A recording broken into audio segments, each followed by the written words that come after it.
محترم معزز سامعین کرام، عزت مآب میری بہنوں اور بیٹیوں، سورۃ التوبہ کی اسی آیت مبارکہ کے تناظر میں گزشتہ خطبے میں بھی کچھ باتیں آپ کے گوش گزار کر رہا تھا۔ اللہ سبحانہ و تعالی نے ارشاد فرمایا ہے کہ ایمان والو، اللہ سے ڈرو اور سچوں کا ساتھ دو۔ سید الصادقین حضرت محمد رسول اللہ صلی اللہ علیہ وسلم اور آپ کے بعد آپ کے تمام صحابہ کرام رضوان اللہ علیہ اجمعین، وہ بھی سچے ہیں۔ تمام مفسرین نے یہی مراد لیا ہے کہ نبی کریم صلی اللہ علیہ وسلم کا ساتھ دو اور صحابہ کرام کا ساتھ کونوا مع الصادقین۔ اور یہ بات بھی ذہن میں رہے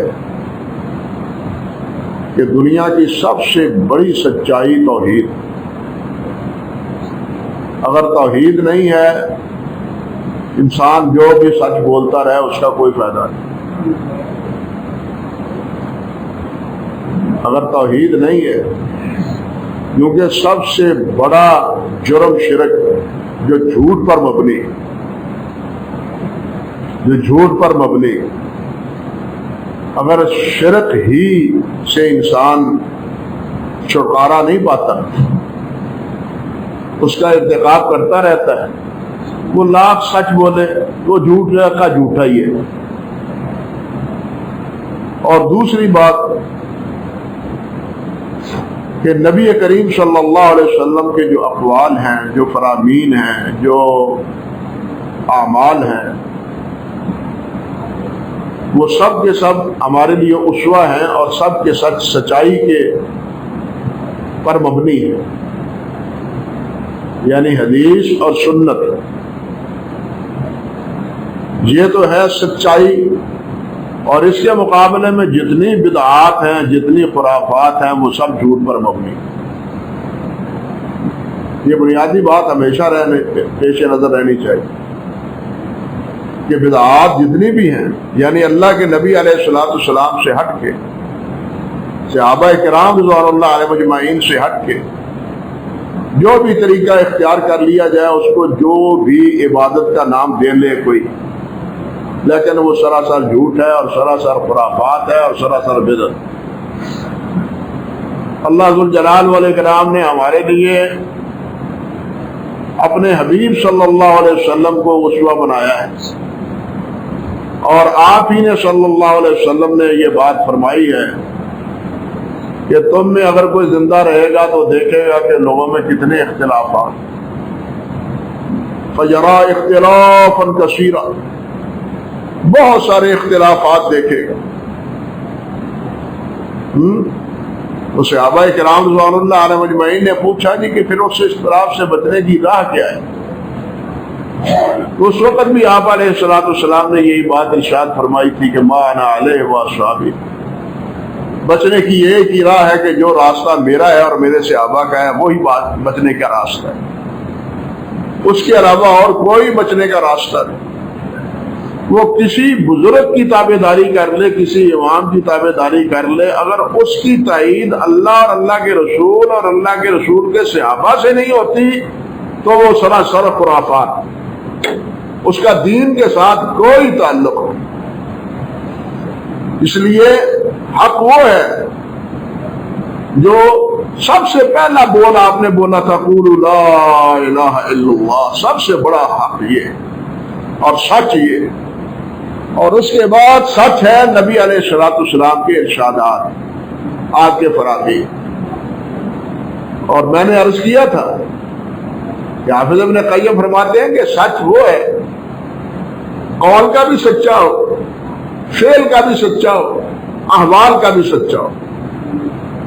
اس کی زبان سے جو نکلے وہ سچ بولے نکلے، اور اگر جھوٹ شرک نکلتا ہے تو وہ جھوٹا ہے، سچا نہیں ہے، ہاں بڑے سے بڑا کتنا بھی عالم کیوں نہ ہو، اگر شرک کا علمبردار ہے تو وہ سچا نہیں ہے، جھوٹا ہے، اگر بدعات اور خرافات کا علمبردار ہے تو وہ جھوٹا ہے، سچا نہیں ہے۔ سچا وہ ہے جو توحید اور نبی کریم صلی اللہ علیہ وسلم کی حدیث اور سنت کی پیروی میں اپنی جان کھپا دیتا ہے۔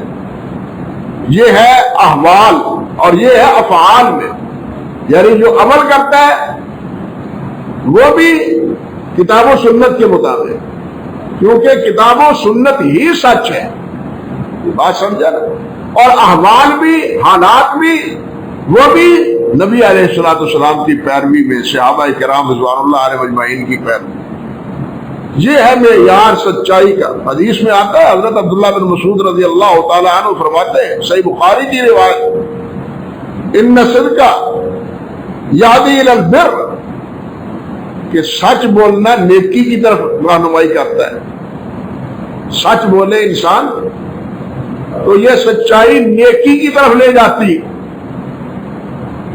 اللہ اکبر کبیرہ، میں نے پہلے عرض کیا کہ سچائی توحید اور سنت، سچ بولے گا تو یہ توحید اور سنت کی ساتھی کی طرف یہ سچ لے جائے گا اس کو۔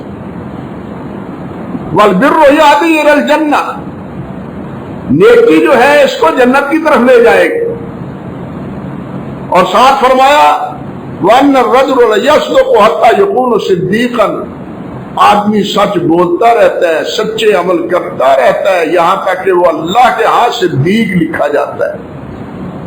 صدیق صرف صحابہ کرام کی خصوصیت نہیں ہے، ہر وہ آدمی جو سچ بولتا ہے، سچ کا علمبردار ہے، توحید و سنت کا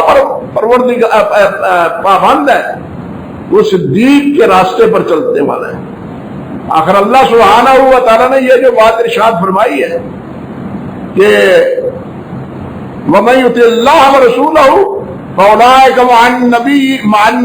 مَعَ الَّذِينَ أَنْعَمَ اللَّهُ عَلَيْهِم مِّنَ النَّبِيِّينَ وَالصِّدِّيقِينَ وَالشُّهَدَاءِ وَالصَّالِحِينَ وَحَسُنَ أُولَٰئِكَ رَفِيقًا، فرمایا جو اللہ اور اللہ کے رسول کا اطاعت گزار ہے،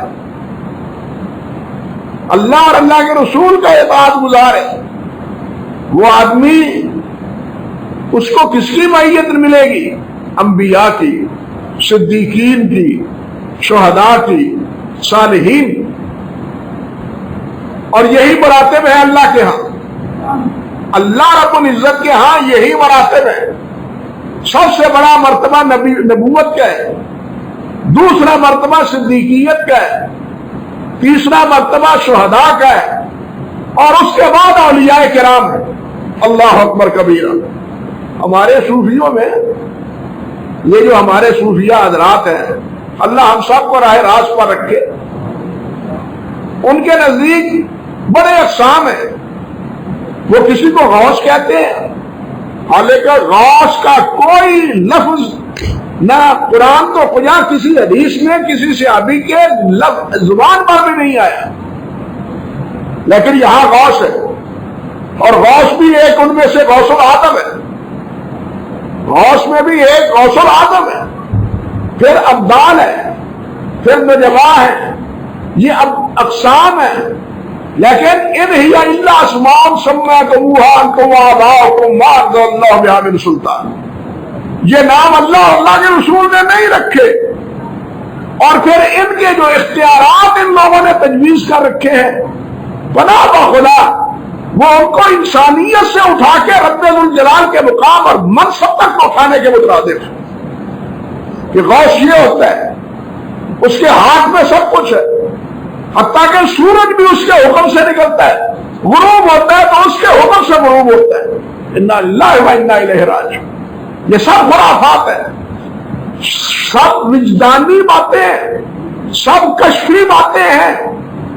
مجھے سمجھ نہیں آتی کہ یہ حضرات کہتے ہیں کہ کشف کوئی بھی شریعت کے خلاف باعث حجت نہیں ہے، دلیل نہیں ہے، کشف موجب علم نہیں ہے، لیکن یہی کشف جب کتاب و سنت اور صحابہ کرام کے عمل کے خلاف ہوتا ہے تو پھر کشف کا پھر اعتبار کرتے ہیں۔ میں کل دیکھ رہا تھا، عجیب بات ہے، آپ دیکھیں دکھ ہوتا ہے بڑی۔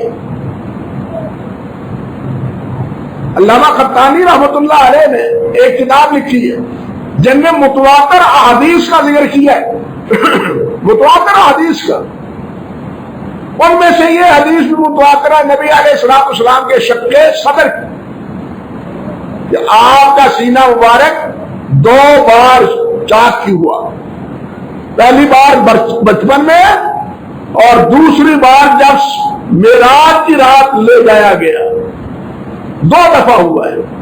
حافظ ابن حجر کہتے ہیں کہ یہ شق صدر کی روایات وہ کیا ہے، اپنے تواتر تک ہے، لیکن ایک صاحب فرماتے ہیں کشف میں یہ چیز ثابت نہیں ہوتی۔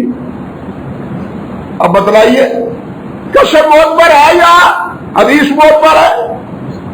نبی علیہ السلام کا بتلایا ہوا کہ میرے پاس جبرائیل آیا، مجھے اٹھا کے لے گیا اور مجھے جناب جا کے حتیم کی جگہ پر میرا سینہ چاک کر کے میرے دل کو صاف کیا گیا۔ نبی علیہ السلام یہ فرمائے۔ بچپن میں بھی جب آپ حضرت حلیمہ سعدیہ کے پاس تھے اس وقت بھی آپ کا شق صدر ہوا، اور اسے وہی سبب بنا تھا حضرت حلیمہ کا واپس نبی علیہ السلام کی والدہ کے پاس پہنچانے کا، لیکن صوفیوں کا کشف نہیں مانتا اس کو۔ اب بتلائیے حجت حدیث ہے یا کشف ہے؟ کشف حجت نہیں ہے۔ کشف جانے یا کشف والے جانے، بات سمجھو، کشف والے جانے یا کشف جانے، ہم تو جانتے ہیں اللہ کی کتاب کو یا اللہ کے پیارے پیغمبر محمد رسول اللہ کی سنت صلی اللہ علیہ وسلم۔ اللہ اکبر کبیرہ، یہ کہاں کی بات کہاں چلے نکل گئی، لیکن مناسب تھا کہ یہ مختصر بات میں آپ سے عرض کر دوں، ورنہ یہ مستقل ایک عنوان ہے۔ اللہ اکبر کبیرہ، تو عرض کر رہا تھا کہ صدیق بہت ہے، اللہ سب کو سچائی کا علمبردار بنائے، سب کو توحید کا، سنت کا تابعداری اور پیروی کی توفیق عطا فرمائے۔ اللہ سبحانہ و تعالیٰ نے ان صدیقین کا تذکرہ کوئی ایک جگہ نہیں، قرآن مجید میں کئی جگہ کیا ہے۔ سورۃ احزاب میں اللہ رب العزت نے انہی صدیقین کا تذکرہ فرمایا وَلَمَّا رَأَى الْمُؤْمِنُونَ الْأَحْزَابَ قَالُوا هَذَا مَا وَعَدَنَا اللَّهُ وَرَسُولُهُ وَصَدَقَ اللَّهُ وَرَسُولُهُ وَمَا زَادَهُمْ إِلَّا إِيمَانًا وَتَسْلِيمًا۔ اللہ اکبر کبیرہ، مشرکین مکہ نے عہد کے بعد پروگرام بنایا کہ روز روز کا جھگڑا مکایا اور یک بارگی اپنے تمام حلفاء کو جمع کر کے مدینہ طیبہ پر حملہ آور ہو اور مدینہ طیبہ کی اینٹ سے اینٹ بجا دے، ختم کر دے۔ اس کے لیے انہوں نے مکہ مکرمہ یعنی قریش کے کئی خاندان ہیں، کئی بطون ہیں، تمام قریش کو جمع کیا اور اپنے جتنے حلفاء تھے بنو غطفان بھی اور ارد گرد کے دوسرے قبائل عرب کے ان کو بھی جمع کیا، اور یہ پہلی مرتبہ 10,000 کا لشکر لے کے مدینہ کی طیبہ کی طرف روانہ ہوا۔ اس وقت حافظ ابن حزم کے کہنے کے مطابق، جس طرح کہ حافظ ابن حجر نے بھی لکھا ہے، صحابہ کرام رضوان اللہ علیہ اجمعین کی تعداد صرف 900 تھی، 10,000 کے مقابلے میں 900۔ اب یہ کیفیت معلوم ہونے کے بعد حضرت سلمان فارسی رضی اللہ تعالی عنہ کے مشورے پر نبی کریم صلی اللہ علیہ وسلم نے مدینہ طیبہ کے تحفظ کے لیے خندق بنانے کا اعلان کیا۔ اسی لیے اس کو غزوہ خندق بھی کہتے ہیں، غزوہ احزاب بھی کہتے ہیں۔ وہ خندق نبی علیہ السلام نے تمام صحابہ کرام رضوان اللہ علیہ اجمعین میں تقسیم کی، اور خود بھی خندق کھودنے میں شریک ہوئے. یہ نہیں کہ آپ مدینہ طیبہ بیٹھے رہے اور آپ نگرانی صرف کرتے رہے، آپ خود بھی اس میں شریک ہیں. اس میں بھی سبق ہے کہ جب تک سربراہ خود عوام کے ساتھ، اپنی رعایا کے ساتھ، اپنے ساتھیوں کے ساتھ مل کے قربانی نہیں دیتا، اس وقت رعایا بھی اخلاص کے ساتھ قربانی دینے کے لیے تیار نہیں ہوتی. امیر مٹی کا ماتو نہیں ہونا چاہیے، بلکہ اپنے ساتھی، اپنے رفقا، ان کے ساتھ اس کا مرنا جینا ہونا چاہیے. نبی کریم صلی اللہ علیہ وسلم بھی شریک ہے، اور ہر ساتھی کو ایک جگہ دی. 4 کلومیٹر کی مسافت میں یہ لمبی خندق تھی. 4 کلومیٹر مکہ مدینہ طیبہ سے پہنچ جائے جہاں 7 مساجد ہے، یہ 7 مساجد کی جگہ وہی خندق کی جگہ تھی. 4 کلومیٹر اور اس کی چوڑائی 7 کلومیٹر تھی، تاکہ کوئی پھلانگ نہ سکے، خندق کو پھلانگ کے آگے نہ بڑھ سکے. اور اس کی گہرائی 5 سے 8 کلومیٹر تھی، 508 میٹر تھی گہرائی، اتنی گہرائی تھی اس میں. یہ خندق کھودی بقول حافظ ابن قیم رحمۃ اللہ علیہ کے 1 مہینہ صرف ہوا. 1 مہینہ صرف ہوا. بعض اس میں کچھ کمی بھی کرتے، بہرحال 1 وقت گزرا. اور خندق کھودنے کے وقت کئی مواقع اور کئی معجزات نبی اکرم صلی اللہ علیہ وسلم کے دست مبارک سے ثابت ہوئے. نبی صحابہ کرام خندق بھی کھود رہے ہیں اور یہ رجل بھی پڑھ رہے ہیں. نحن الذین بایعوا محمدا علی الجہاد ما بقینا ابدا. یہ انصار اور صحابہ یہ مل کے پڑھ رہے ہیں. کبھی کہتے ہیں اللہم لولا انت ما اهتدینا ولا تصدقنا ولا صلینا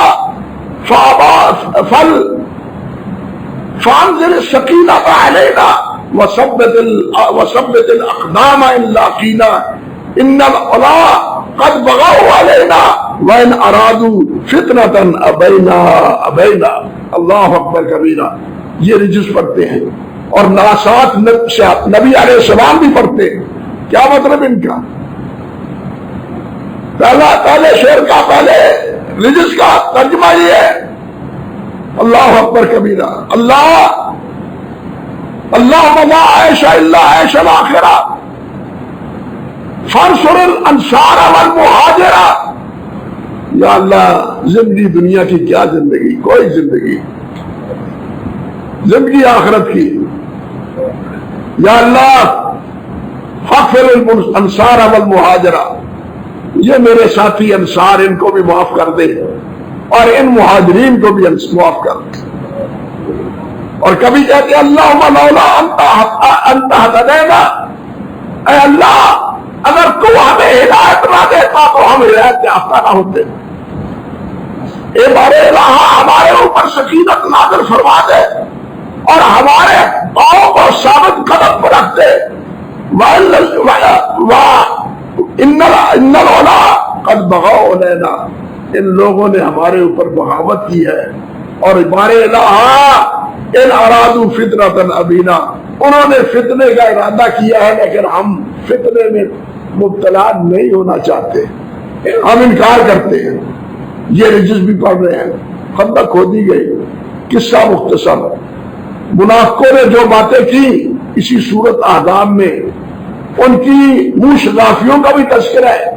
لیکن اہل ایمان جنہیں بتلایا گیا تھا کہ دشمن آ رہا ہے، بڑی تیاری سے آ رہا ہے، بڑی تیاری سے آ رہا ہے، تو انہوں نے کیا کہا؟ اللہ فرماتے ہیں وَلَمَّا رَأَى الْمُؤْمِنُونَ الْأَحْزَابَ. جب مسلمانوں نے، مومنوں نے، صحابہ کرام نے سارے گروہوں کو دیکھ لیا، قالوا هذا ما وعدنا اللہ ورسولہ. یہ وہی لشکر ہے جس کا اللہ اور اللہ کے رسول نے ہمارے ساتھ وعدہ کیا تھا. وصدق اللہ ورسولہ. اللہ نے بھی سچ فرمایا، اللہ کے رسول نے بھی سچ فرمایا. وما زادوا وما زادهم الا ایمانا وتسلیما، ان کے ایمان میں ان کا آنا ان کے اضافے کا باعث بنا، ان کی تسکین کا کہ اللہ کے رسول کی بات سچی ہے، اللہ کی باتیں سچی ہیں۔ اللہ فرماتے ہیں من المؤمنین رجال صدقوا ما عاهدوا، مومنوں میں سے وہ بھی تھے جنہوں نے جو اللہ سے عہد باندھا تھا وہ سچا کر دکھایا۔ فمنهم من قضى نحبه ومنهم من ينتظر، ان میں سے کچھ وہ تھے جنہوں نے اپنی نظر پوری کر دی، وعدہ پورا کر دیا کہ جان کی قربانی دے دیں گے لیکن قدم پیچھے نہیں ہٹائیں گے، جنہوں نے اپنا وعدہ پورا کر دیا۔ ومنهم من ينتظر، اور کچھ اس انتظار میں ہے کہ ہماری باری کا باقی، ہمیں یہ موقع شہادت کا ملتا ہے۔ وما بدلوا تبدیلا، اور ذرہ بھی ان میں کوئی تبدیلی نہ آئی۔ یہ ہے غزوہ احزاب کا موقع 5 ہجری کا۔ وما بدلوا تبدیلا، ذرہ بھر بھی ان میں کوئی تبدیلی نہ آئی۔ اللہ فرماتے ہیں لیجزی اللہ الصادقین بصدقہم، تاکہ سچوں کو ان کے صدق کا بدلہ دے۔ یہ سب کون ہیں؟ سچے ہیں، صدیق ہیں، یہ سب سچے ہیں۔ وَيُعَذِّبُ الْمُنَافِقِينَ إِن شَاءَ يَتُوبْ اور يَتُوبُ عَلَيْهِمْ إِنَّ اللَّهَ كَانَ غَفُورًا رَحِيمًا، فرمایا اور اللہ منافقوں کو اگر چاہے تو معاف کر دے، اگر چاہے تو توبہ نصیب کر دے۔ معاف کا مطلب یہ ہے کہ توبہ کے بعد اسلام قبول ہو جائے، کیونکہ منافقوں کے بارے میں فیصلہ ہو چکا ہے کہ جہنم ان کا مقدر ہے۔ اب یہاں مراد کیا ہے کہ اللہ انہیں ہدایت دے دے، اسلام قبول کر لے، تب تو وہ بچ جائیں گے، ورنہ کیا ہے جہنم ان کا مقدر۔ تو اللہ سبحانہ و تعالیٰ نے یہاں تمام صحابہ کرام کو اس غزوے میں شہید ہونے والوں کو کیا فرمایا ہے؟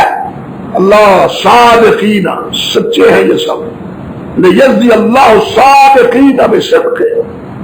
اور ان تمام صحابہ کرام جو سب سچے تھے، میں گزشتہ خطبے میں بھی عرض کر رہا تھا کہ ان کے سردار بلکہ سچوں کی کوہان، سچوں کی کوہان وہ حضرت سیدنا ابوبکر صدیق رضی اللہ تعالی عنہ ہیں، جنہیں نبی مکرم صلی اللہ علیہ وسلم نے اپنی زبان اقدس سے ایک بار نہیں کئی بار صدیقیت کے ساتھ ملقب فرمایا ہے، ایک بار نہیں کئی بار۔ اللہ اکبر کبیرہ، اللہ اکبر کبیرہ۔ حدیث میں آتا ہے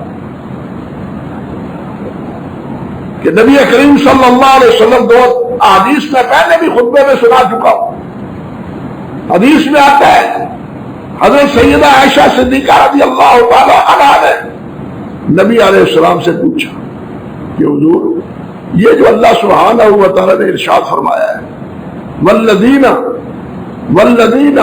وہ لوگ یؤتون ما آتوا وقلوبهم وجلہ، کہ وہ لوگ جو اللہ کی راہ میں خرچ کرتے ہیں، اللہ کی راہ میں دیتے ہیں، نیکیے کرتے ہیں، وقلوبهم وجلہ، لیکن ان کے دل خوف زدہ ہے، ڈرتے ہیں۔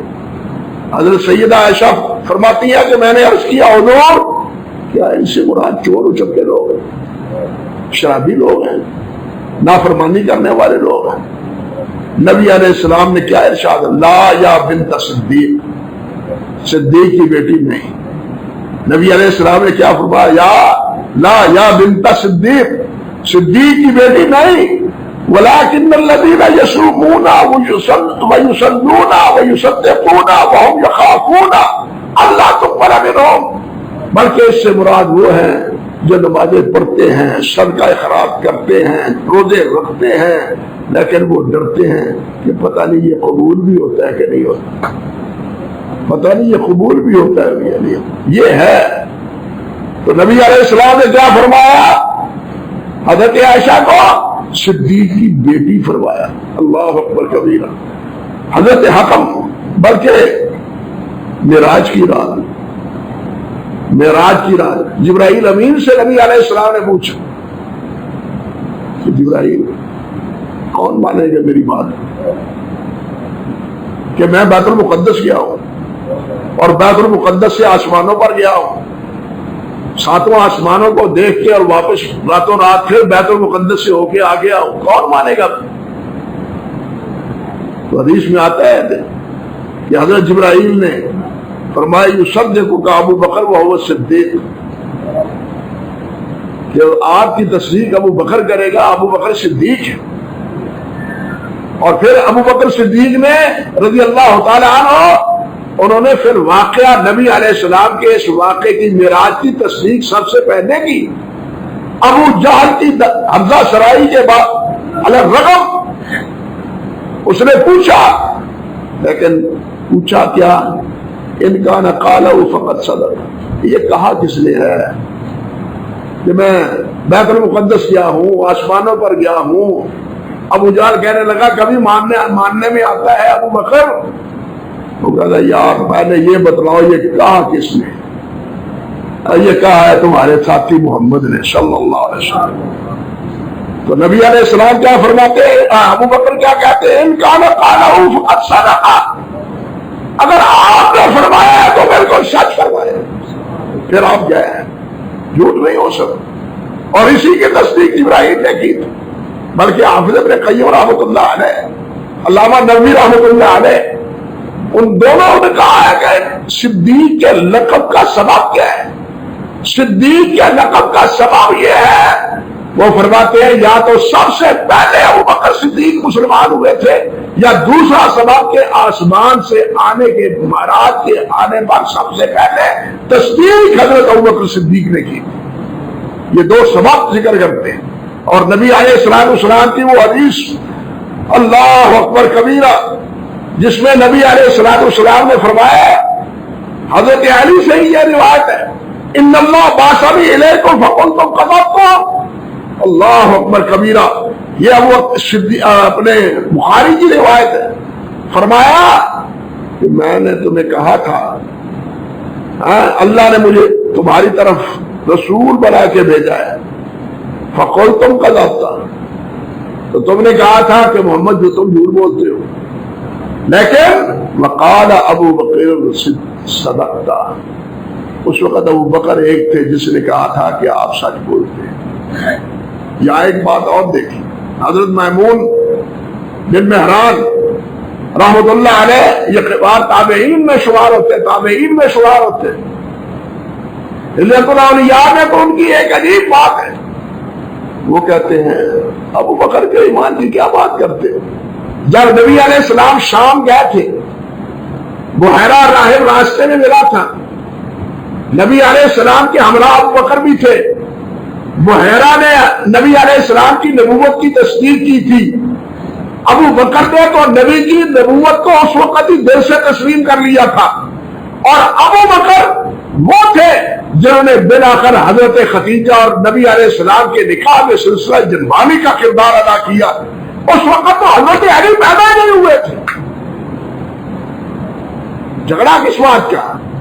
کون پہلے مسلمان ہوا، کون پہلے نہیں ہوا؟ میمون بن مہران کہتے ہیں کہ ابو بکر تو اس وقت بھی مسلمان ہو چکے تھے، تسلیم کر چکے تھے جب شام کے سفر میں تھے، اور نکاح میں سلسلہ جنبانی کرنے والے بھی حضرت ابوبکر صدیق رضی اللہ تعالی عنہ تھے۔